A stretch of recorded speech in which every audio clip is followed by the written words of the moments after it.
Ayon po sa Pag-asa, sa kasalukuyan, umiiral po ang easterlies o mainit na hangin na nagmumula sa dagat Pasipiko at nakakaapekto sa ating bansa.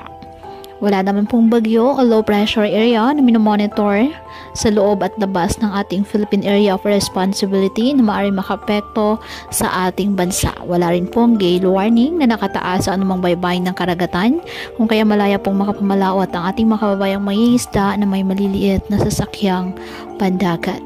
Ngayong araw, ang Cagayan, Isabela, Aurora at Quezon, asahan po ang maulap na halangitan na may kalat-kalat na mga pag-ulan at thunderstorms dahil po sa easterlies.